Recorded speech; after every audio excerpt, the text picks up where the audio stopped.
dengarkan tadi karena kita juga sedang bicara tentang mahalnya harga-harga. Kita dengarkan apa yang terjadi di Kaltara. Kita tanyakan ke Pak Abdul Sani. Pak Abdul Sani, benarkah warga di Kaltara lebih memilih produk-produk Malaysia dibanding produk Indonesia? Baik, terima kasih. Mohon izin Bapak Presiden untuk kami sampaikan kondisi perbatasan yang ada di Kaltara. Pada dasarnya terkesan seperti itu bahwa memang barang-barang yang ada di Kaltara itu terkhusus pada wilayah-wilayah yang berbatasan langsung dengan Malaysia. Itu memang barang-barang yang masuk ke wilayah negara Republik Indonesia lebih banyak ketimbang barang-barang kita. Nah, sehingga itu terkesan standar harga itu diambil daripada standar harga ringgit Malaysia. Nah, di Sebatik misalnya atau di Sebatik itu 2 mata uang yang kita gunakan, dan di wilayah-wilayah lain juga seperti itu, dengan seperti itu. Nah, kemudian ada hal yang ingin kami sampaikan bahwa dengan program Bapak Presiden bahwa untuk penguatan wilayah perbatasan dengan pembangunan dan penguatan wilayah perbatasan, ada upaya-upaya yang kami lakukan ketika Bapak Presiden berkunjung ke sana. Itu sudah ada upaya untuk peningkatan satu wilayah menjadi daerah otonomi baru. Ini adalah satu upaya yang dilakukan oleh masyarakat untuk mengimbangi dan menguatkan pertahanan di wilayah perbatasan dan penguatan pembangunan, penguatan ekonomi, penguatan semuanya, sehingga nanti daerah itu bisa diberdayakan. Sehingga kami sangat berharap kepada Bapak Presiden dalam hal ini, kiranya nanti karena otonomi Sebatik ini sudah berulang-ulang disampaikan ke media dan seterusnya, dan sedikit kami akan sampaikan bahwa di daerah kami wilayah utara itu ada satu daerah memang yang hanya bisa dilalui oleh hanya armada udara, Pak. Seperti yang ada di sana, seperti yang tadi katakan semen sampai 2 juta. Di sana juga terjadi di daerah Kerayan. Kemudian ada memang satu wilayah yang hanya bisa ditempuh dengan laut. Ketika sungai itu air, seketika sungai itu kering, maka perahu itu harus diangkat oleh masyarakat untuk melewati wilayah tersebut. Jadi ini semua akibat daripada mahalnya barang-barang di sana. Baik, terima kasih Pak Abdul Sani. Sebelum Anda jawab Pak Jokowi, kita dengarkan dari pengusaha sekarang. Apa kata pengusaha, Pak Yuki? Iya, terima kasih. Selamat sore, Pak. Tadi disampaikan oleh teman-teman termasuk Pak Bupati, memang perihal logistik dan mata rantai ini sangat menjadi satu persoalan tersendiri, Pak. Kami sangat mendukung apa yang Bapak sampaikan perihal tol laut, tapi biasanya ini di tingkat implementasinya memang seperti dwelling time, Bapak sampai mengecek, harus turun sendiri melihat yang sebetulnya PR Bapak begitu banyak. Kami mengusulkan, Pak, dari apa yang kita sebut dengan reformasi di bidang logistik, perihal harmonisasi regulasi, yang kedua infrastruktur, selain membangun yang baru, ternyata juga yang lama belum optimal, Pak. Ya kan, peralatannya, IT-nya, informasi teknologinya juga itu perlu kita selesaikan. Yang ketiga, kebijakan fiskal, Pak.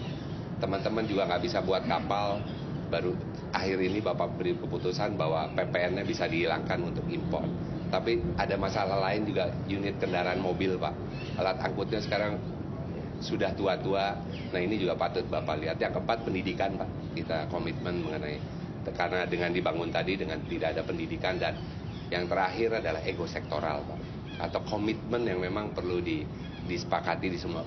Bapaknya sudah jelas, Pak, tapi ini implementasinya, Pak, yang kadang-kadang teman-teman ini merasakan di bawahnya itu nggak selesai-selesai, Pak.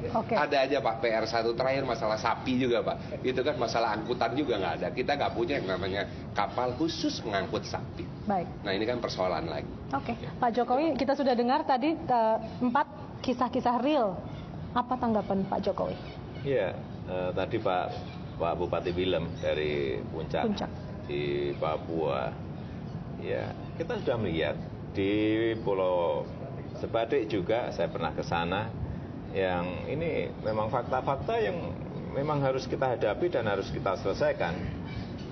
Nantinya di Papua dalam 3 tahun pelabuhan Sorong yang 2000 hektar itu selesai, ini kapal-kapal bersandar akan lebih besar kapasitasnya.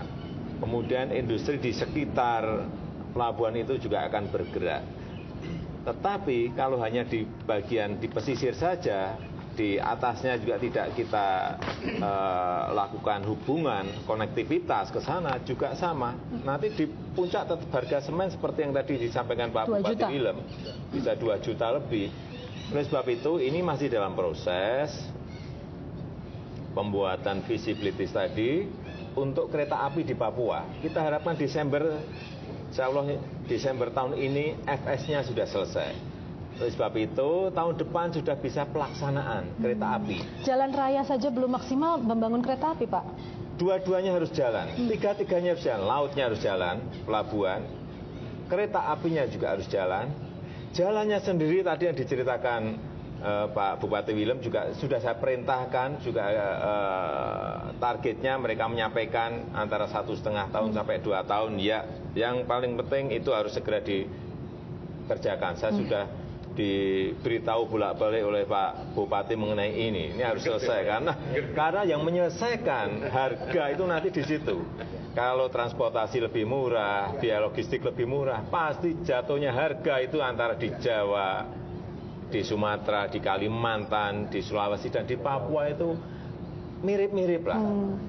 Mirip-mirip. Kalau sama mungkin tidak mirip-mirip. Kalau di sini harga 70, di sana ya 80 atau 90 masih. Tapi kalau di sini harga 60, 70, kemudian di sana 2 juta, ini yang tidak benar dan harus diselesaikan. Harus diselesaikan kata Bapak. Tapi kata Pak Yogi tadi, implementasinya bagaimana? Di Pulau Sebade juga sama. Saya melihat itu semuanya. Waktu saya terbang ke Kalimantan Utara juga melihat itu.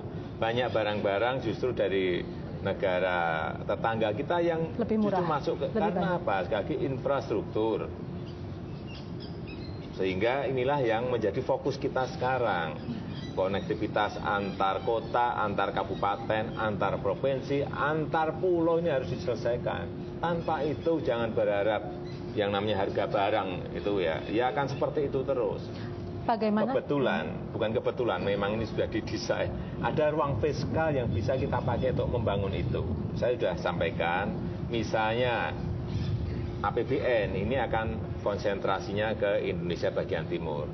Tetapi kalau ada investasi, itu bisa bagian timur, juga bisa di Jawa, Sumatera, dan Kalimantan. Karena kalau semuanya memakai APBN, ya ruang fiskal itu tidak cukup.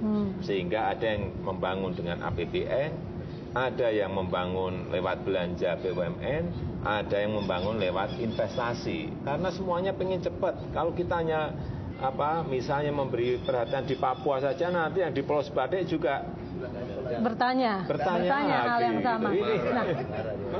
Tapi semuanya ini memang semuanya kita harus inginnya bekerja cepat, tetapi seperti yang disampaikan tadi memang ada masalah-masalah yang ini juga harus kita benahi, mereformasi birokrasi, menyiapkan SDM agar siap untuk mengelola pelabuhan yang sudah ada saja seperti Tanjung Priok kan masih banyak masalah.